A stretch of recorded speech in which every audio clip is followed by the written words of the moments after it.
Assalamualaikum warahmatullahi wabarakatuh. A'udzubillahi minasyaitonir rajim. Bismillahirrahmanirrahim. Alhamdulillahirabbil alamin wa bihi nasta'in ala umuri dunya waddin. Wassalatu wassalamu ala asyrafil anbiya'i wal mursalin wa ala alihi washabbihi ajma'in. Amma ba'du. Yang saya muliakan para hadirin semua yang dirahmati Allah. Alhamdulillah kita dalam keadaan sehat walafiat. Semoga majlis mengaji kita ini mendapatkan rahmat dan keberkatan dari Allah Subhanahu wa taala. Kita sambung lagi pengajian kita hadis Rasulullah tentang keutamaan atau kelebihan bagi orang yang tukang azan atau disebut muadzin. Oke, kita sambung hadis Rasulullah. Bismillahirrahmanirrahim. Muawiyah radhiyallahu an qala sami'tu Rasulullah sallallahu alaihi wasallam yaqul al-muadzinuna atwalun nasi a'naqan yaumal qiyamah. Rawahu Muslim. Hadis riwayat Imam Muslim.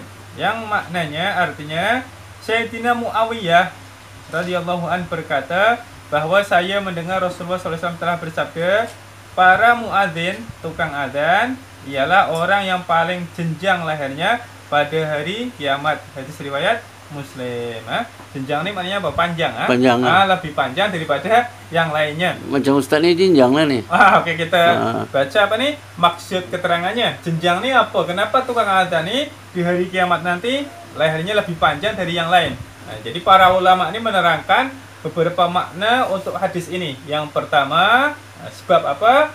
Leher orang tukang adzan ini panjang karena orang datang menunaikan sholat setelah mendengar adzan yang dilakukan oleh tukang azan tadi. Maka orang yang bersolat menjadi pengikut atau tabi. Tabi ini maknanya pengikut. Dan muadzin menjadi orang yang diikuti. Maknanya para jamaah ini datang ini sebab dah ada azan. Sehingga maknanya orang tukang azan ini diikuti sebab makmum nih atau jamaah ini datang sebab setelah azan. Itulah sehingga jadi panutan istilahnya, jadi yang di depan.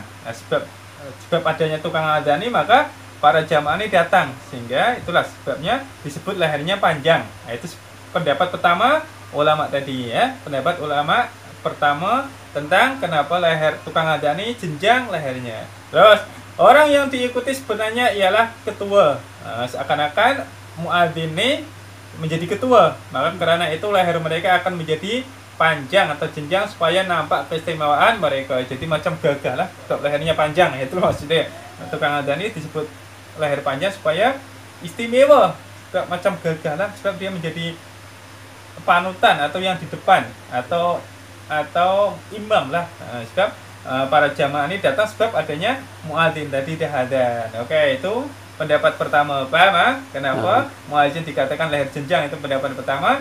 Sebab muadzin ini menjadi imam atau yang di depan, menyebabkan adanya pengikut atau jamaah ini datang sebab adanya orang dahadzan. Maka leher dia dikatakan seakan panjang sebab menunjukkan keistimewaan sebagai pemimpin. Oke, terus yang pendapat kedua, sebab apa dikatakan leher jenjang? Karena muadzin ini mendapat ganjaran yang banyak. Maka dia akan memanjangkan lehernya karena gairah untuk melihat ganjarannya itu. Wah, jadi makanya di surga nih, di akhirat nih, muadzin ini banyak pahala. Jadi tengok, oh pahala saya banyak nih.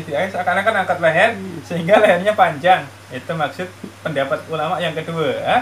Oleh karena itulah lehernya akan kelihatan jenjang. Oke, itu paham? Dia istilahnya seronok, sangat gembira. Ada gairah nak tengok, mau lihat pahalanya terlalu banyak. Jadi dia angkat-angkat leher, dia angkat kepala supaya lihat ganjarannya. Itu pendapat yang kedua. Kenapa orang yang tukang adzan ini lehernya panjang di akhirat nanti. Yang nomor tiga, alasan ulama lagi, leher para muadzin akan kelihatan tegak dan tinggi karena mereka tidak akan menyesal terhadap amalnya. Sedangkan orang yang menyesal akan menundukkan lehernya. Maknanya orang muadzin ini istilahnya tak menyesal sebab dia adzan ini, bukan. Dia tetap rasakan gembira atau happy. Maknanya dia bangga istilahnya lah. Di akhirat ini dia bangga, dia angkat kepala lah sebab bangga, pahala saya banyak nih. Itu di akhirat tak apa bangga macam tu. Di dunia tak boleh. Oke, maknanya tak boleh ujub lah. Ya. Oke, terus yang keempat, Oke tadi, kalau orang yang amalnya sedikit dia di akhir ini menunduk sebab malu amalan saya sedikit nih, macam menyesal lah. Kalau yang tukang adzan tak menyesal sebab dia amalan dia banyak, sebab adzan tadi dia angkat kepala sebab bangga, maksudnya itu dikatakan tukang adzan ini lehernya panjang. Paham ah? Yang ketiga nih, yang keempat, yang terakhir, maksud daripada leher panjang nih ialah para muadzin akan kelihatan paling istimewa di padang mahsyar. Keistimewaan tukang adzan ini paling istimewa dibanding yang lain lah. Sebagian ulama pula mengatakan bahwa terjemahan hadis tersebut ialah para muadzin akan berjalan dengan pantas menuju ke surga. Dia berjalan lebih pantas, lebih laju, lebih cepat dibanding yang lain yang bukan tukang adzan menuju ke surga. Ini pendapat Imam An-Nawawi ya. Oke, kita ini paham ya, ada 4 maksudnya. Nanti kalau tak paham lagi boleh lihat rekamannya lah. Rasa terlalu cepat, tak boleh hafal istilahnya. Kalau mau jelas lagi boleh lihat rekamannya dekat YouTube. Oke, terus hadis berikutnya, An Ibni Umar radhiyallahu anhu anna Nabi sallallahu alaihi wasallam qala man adzana snatai asyarata sanatan wajabat lahul jannah wa kutiba lahu fi kulli marratin bi ta'dzinihi sittuna hasanatan wa bi iqamatihi 30 hasanah rawahul Hakim. Hadis riwayat Imam Hakim. Maksudnya Sayyidina Abdullah bin Umar radhiyallahu an meriwayatkan bahwa Nabi sallallahu alaihi wasallam telah bersabda, siapa saja atau sesiapa yang beradzan selama 12 tahun. Siapa yang jadi tukang adzan selama 12 tahun, maka dia wajib masuk surga. Wah, hebat pahalanya orang yang tukang adzan. Muka surat berapa tu? Ya, 147. Nanti boleh yang ada kitab boleh tengok di rumah supaya lebih paham, lebih jelas. Jadi sesiapa tukang adzan yang sudah adzan selama 12 tahun, maka dia wajib memasuki surga. Yang mengatakan siapa nih? Rasulullah. Tapi Rasulullah ini kalau bercakap ini bukan suka hati, bukan sesuai kehendak akal pikiran, tapi wama yang tiku ilawa. Tapi perkataan Rasulullah ini adalah ilham dari Allah Subhanahu Wa Taala, bukan atas pikiran sendiri, tapi ilham daripada Allah Subhanahu Wa Taala. Maknanya mesti betulnya bahwa sesiapa yang sudah beradzan selama 12 tahun maka wajib masuk ke surga. Oke, dituliskan baginya untuk setiap kali dia azan 60 kebaikan. Setiap dia azan, satu kali azan ditulis 60 kebaikan, dan bagi setiap qomat 30 kebaikan. Setiap satu kali iqomah atau qomat ada 30 kebaikan catatannya. Makanya kalau azan dan iqomah satu kali 60 tambah 30 berapa? 90 kebaikan. Hadis riwayat Imam Hakim. Itu tentang adzan. Kita sambung satu hadis lagi terakhir. Bismillahirrahmanirrahim. An Ibni Umar radhiyallahu anhu qala Rasulullah sallallahu alaihi wasallam salah satun la yahuluhumul faza'ul akbar wa la yanaluhumul hisab hum ala kathibin min miskin hatta yufragha min hisabil khalaik. Rajulun qara al-Qur'an ibtigha wajhillah wa umma bihi qauman wa hum raduna bihi. Wada'in yad'una ila sholati ibtigha wajhillah wa abdun ahsana fima bainahu wa baina rabbih wa fima bainahu wa baina mawalihi. Rawahu At-Tirmidzi. Riwayat Imam At-Tirmidzi.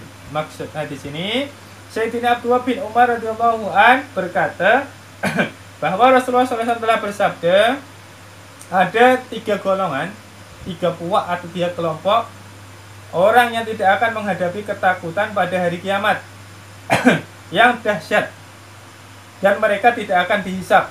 Mana ada 3 golongan ini, dia tak akan rasa takut pada hari kiamat yang sangat dahsyat.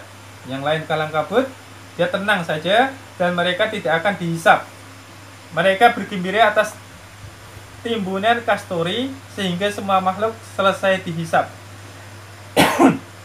Mana dia happy, gembira di atas timbunan kasturi wangi. Terus pertama ada 3 golongan ini.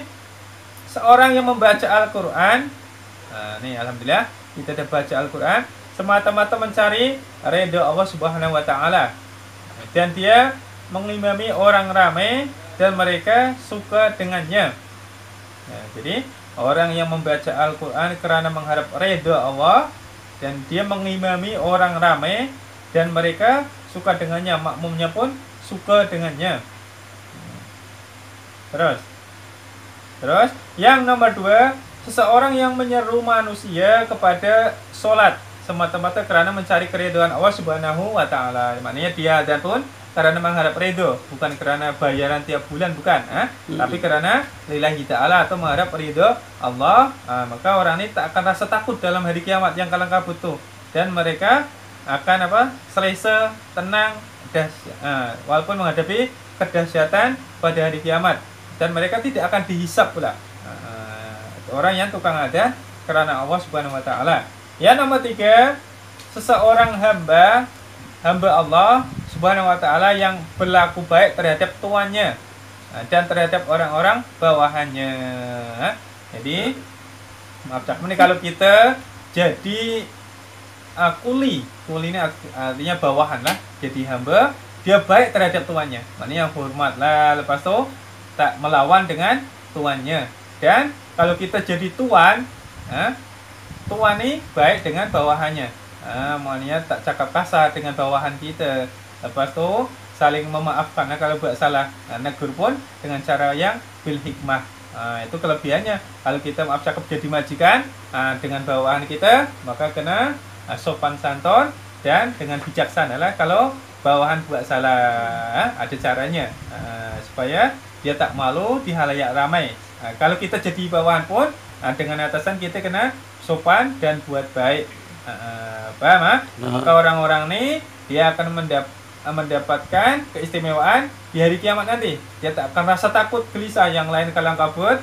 Dia pun tak akan dihisap oleh Allah Subhanahu wa taala. Paham, tuan-tuan? Oke, apa persoalan itu Kak? Nak salat, nak tanya apa-apa? Tak ada, tuan-tuan? Tak ada apa-apa soalan?